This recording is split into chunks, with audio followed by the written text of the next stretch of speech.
The legend of Ometeotl. A long time ago, before there was time, there was Ometeotl, the god of duality.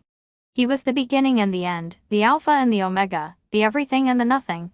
He was man and woman, light and darkness, life and death. He was the creator of everything that exists and was. Ometeotl felt alone in the void, so he decided to create the universe with his power. He first created heaven, where he made his abode, and called it Ometeotl, the place of duality. Then he created the earth, where he sowed the seeds of life, and called it Tlaltikpak, the place of that which has roots. Then he created water, air, fire and stone, and he called them Tlaloc, Quetzalcoatl, Huitzilopochtli and Tezcatlipoca, respectively. These were his children, the 4 sons, who governed each of the 4 directions of the world. Ometeotl gave encouragement to his children, and taught them the art of creation. He told them to do whatever they wanted, but to respect the balance between opposites.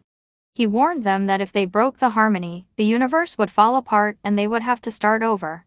The 4 sons obeyed their father, and created many wonderful things. They created the stars, plants, animals and humans. Each of them made humans in their image and likeness, and gave them a special gift. Tlaloc gave them fertility, Quetzalcoatl gave them wisdom, Huitzilopochtli gave them courage, and Tezcatlipoca gave them destiny. Humans lived happily under the care of the 4 sons, and paid worship and offerings to them. But there were also conflicts and wars between them, since each one followed his favorite son. Humans were divided into 4 tribes, each seeking supremacy over the others. Ometeotl observed everything from the sky, and he was saddened to see the discord between his children and his grandchildren. He wanted everyone to live in peace and harmony, but he did not want to intervene in his affairs.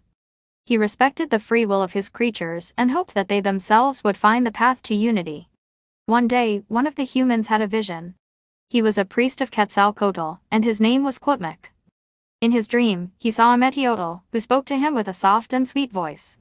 He told her that there was a place on earth where all humans could live together, regardless of their son of origin. He told him that that place was an island in the middle of a lake, where there was a cactus with an eagle perched on it, devouring a snake. He told him that that place would be called Tenochtitlan, the city of the gods, and that a great empire would be founded there that would unite all the tribes under a single flag. Quitmik woke up excited and told his vision to his people. Many believed him, and decided to follow him in search of the promised land. Others mocked him, and called him crazy. Quitmik was not discouraged, and left with his faithful towards the lake. After many days of travel, they arrived at the lake, and saw the island with the cactus, the eagle and the snake. It was just as Ometeotl had shown him. Quitmik was filled with joy, and gave thanks to the god of duality. He then ordered his men to build a city on the island, and call it Tenochtitlan. Thus was born the Mexica Empire, which soon spread throughout the valley and beyond. The Mexica were brave and skilled warriors, who subdued neighboring towns and demanded tribute from them. But they were also wise and cultured, who built temples, palaces, schools and gardens. Tenochtitlan became the largest and most beautiful city in the world, and the center of civilization. Ometeotl was proud of his Mexica grandchildren, and blessed them with abundance and prosperity. But he was also worried about her ambition and his cruelty.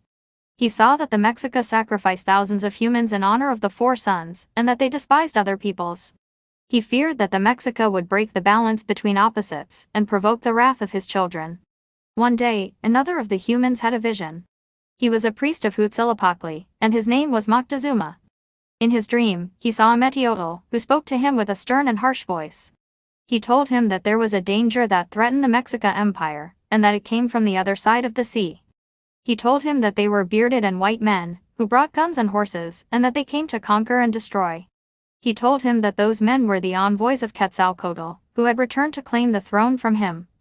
He told him that he should prepare for war, and that he should not trust them. Montezuma woke up terrified, and told his vision to his people. Many believed him, and decided to arm themselves and defend themselves against the invaders. Others doubted him, and thought it was a sign of weakness.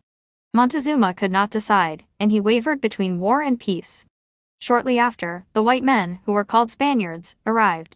They were soldiers and adventurers, who came in search of gold and glory. They brought with them a man, named Hernan Cortés, who posed as Quetzalcoatl's ambassador. Cortés approached Moctezuma, and offered him his friendship and his alliance. Moctezuma did not know what to do, and received him with honors and gifts.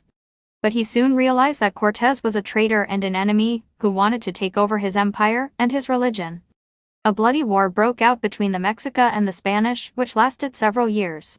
The Mexica fought with valor and courage, but they could not resist the power of firearms, horses, diseases and betrayals. The Spanish had the support of many towns subjected by the Mexica, who saw in them an opportunity to free themselves. The Spanish besieged and took Tenochtitlan, and completely destroyed it. Moctezuma died a prisoner and humiliated, and with him died the Mexica Empire.